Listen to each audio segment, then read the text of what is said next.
chefs, a menu, a marketing plan. You're going to need a certificate of occupancy. You're going to have to pass inspection.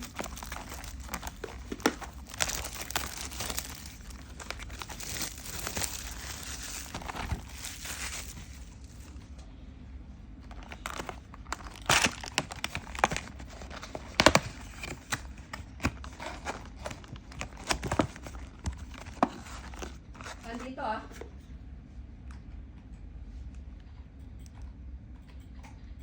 $63. One is about action. It's about twists and turns, bombs are ready for more.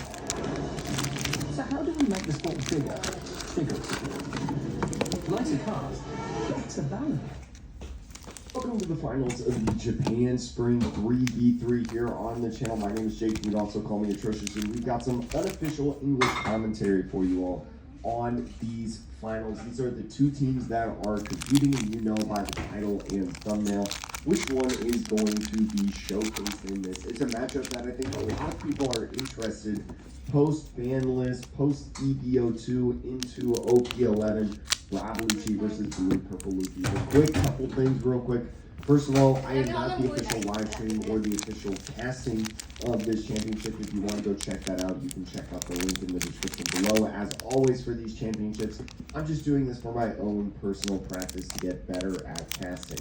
And before we jump into the match, let's hear from a word from our sponsor. Whether you love opening packs or going out Giants. The bad part about this hand is with Blue Purple Luffy, a lot of times you're just trying to go like ramp for your first two turns, right? To get to 8 as soon as possible to put out the leader effect. And so if you struggle getting to that 8, the slower it takes you, the harder it is to win the game. And Rob Lucci right here doesn't look like they have a bad hand at all. Right, you see the 3-cost Brook, 4-cost Kuzan, and Laboon along with the Shirahoshi, a tech that has really started to build more and more in these Rob Lucci decks. And also 10-cost Kuzan. The 10-cost Kuzan is a really nice addition in the last couple months to the One Piece trading card game, especially after EBO2's release. It controls a lot of things, and especially, you know, with these big bodies that are down on the field, can really help you just get a little bit closer to being able to KO things since you don't have that big boss in the Gecko Moria.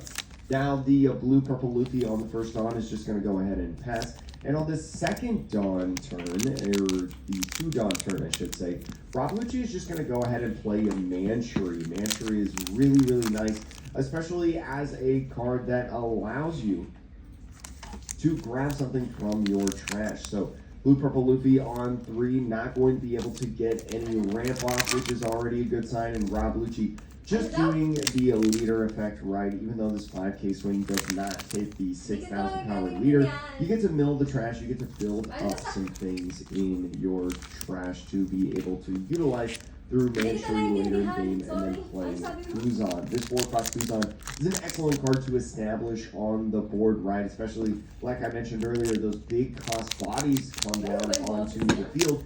You really want them to be able to be removed easily by the cost minus of Kuzan, but you force your opponent to have some sort of removal card at that point, and that's exactly what happened. The Blue Purple Luffy using God Thread, right? God Thread being able to KO a character on the field of a cost of 5 or less is perfect for that Kuzan, and then getting a ramp of Dawn as active, decides not to swing at all at the Rob Lucci. Says, you know what, I'm going to try to starve you out of resources real quick at this point in the game. And so, with the Manchury that they played earlier, is going to use that Manchury effect after building the trash a little bit more, and go ahead and with 4 Dawn play the Kuzan. Says, you know what, if you had the God Thread the first time, how about you have it on the second time? Usually a lot of these lists will play 2 to 3 God Threads, right? And especially with no searching in the game, right? No cycling or anything like that. Still hasn't been able to use leader effect.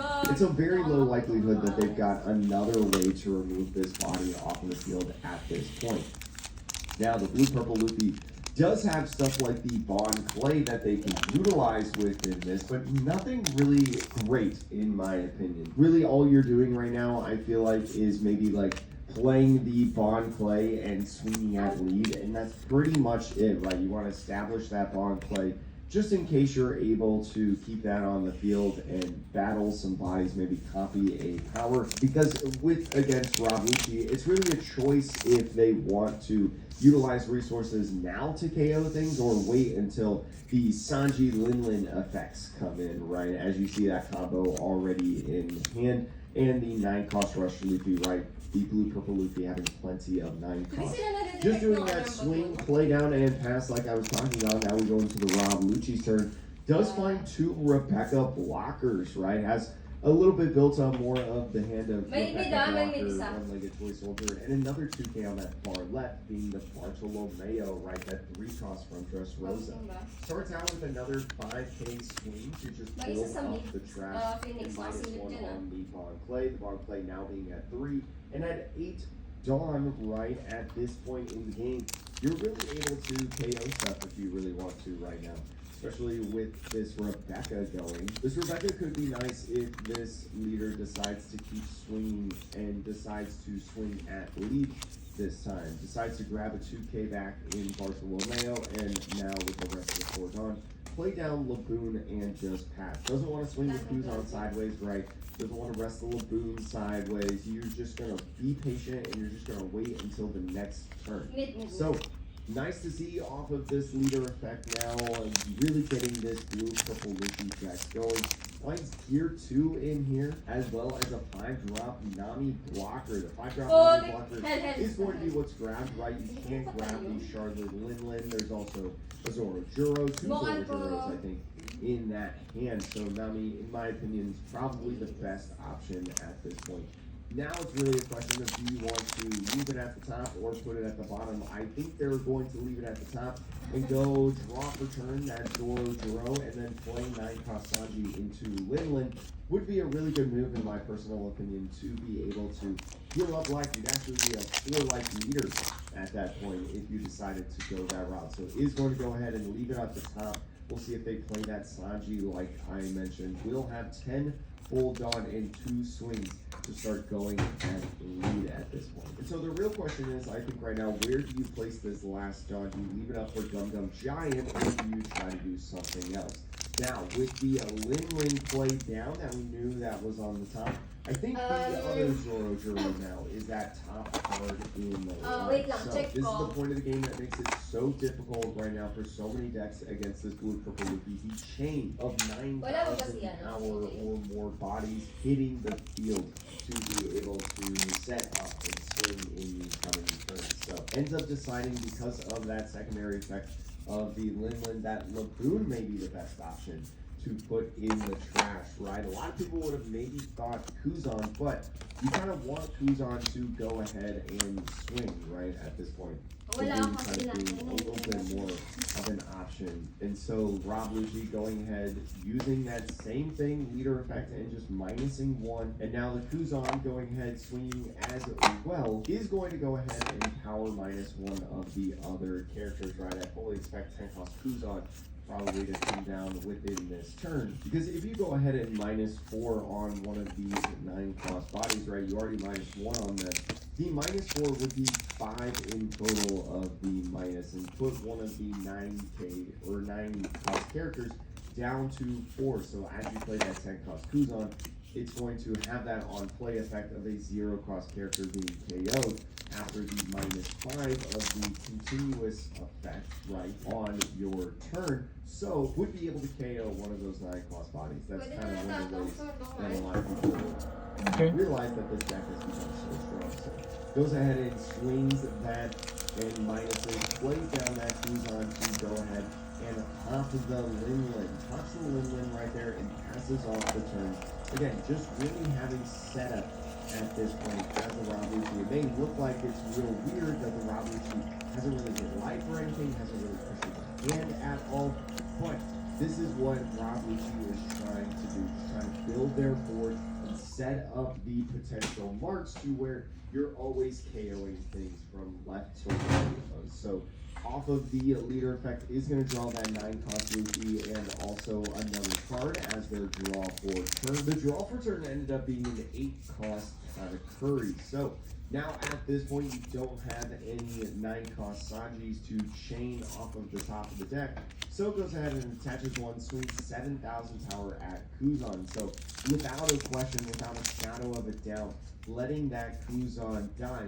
The interesting part now is that the Bon Clay, as soon as the Bon Clay swings, it's going to be a 10,000 power character, right? Because of that 10-cost Kuzan hitting the field. The 9-cost Luffy gets played, is going to draw one into rush. And we'll see when they start swinging at the life, right? You have so many 9,000 power more bodies on the field, and just decides to pass, actually. So I thought maybe they could have done a little bit of swinging there, but maybe doesn't want that 10-cost Kuzan to be swinging at any of the bodies. Maybe really in this matchup, I think what both players are trying to think about is who turns their bodies sideways, right? Kuzan is so important in this game to be able to help reach those numbers in a sense, right? And so you want to get sort of a double value of not only having that minus power, but also the swinging power to be able to KO and control these bodies, kind of run this blue-purple Luffy out of resources. So it seems like he's kind of thinking right now of playing like Shirahoshi and Rob Lucci at this point. The Shirahoshi is very nice in this situation with that on-play effect of -4, because with the -5 off of the 10-cost Kuzan, your Sanji and Luffy is sitting at 4 cost in general, so the Shirahoshi would be able to put it down to 0, and Rob Lucci would be able to KO 2 different characters, Bon Clay, and one of the 9 costs that you feel like is much more dangerous. I would assume probably the 9-cost Luffy is more dangerous because it's 1,000 power than the Sanji, but we'll see how this player decides to divvy it up. The Tempest Kick, you don't have enough in trash right now for Tempest Kick. There's only 7 cards, 9 after this leader effect, so a Tempest Kick now would actually be able to get rid of another body. Does that -1 on the Luffy, that Luffy now being an 8 cost. You just have one Don awkwardly left, so starts out with a 4, probably for that Shirahoshi, as we mentioned earlier, just establishing all of these blockers on the field, but decides to do 2. So instead of Tempest Kick, is going for the Toy Soldier play. The one-legged Toy Soldier is going to give that -3 to one of the characters, being that Luffy, and then the -4 on the Shirahoshi, putting it on the Sanji. And so now the Sanji is sitting at 1, and the Luffy is sitting at 0, I believe, if my math is correct. Either way, what I was trying to get at is the Rob Lucci is making them low enough to be able to go ahead and KO both of those 9-cost bodies. And this is kind of like the ideal board state right now for the Rob Lucci, or the ideal scenario where you're constantly pressuring and putting on these bodies that can remove, especially multiple ones in a turn. It's a great answer to the 9-cost Sanji, and the blue-purple Luffy finds another one in the top 5 to potentially utilize. The bad side of this, though, is if you grab the Sanji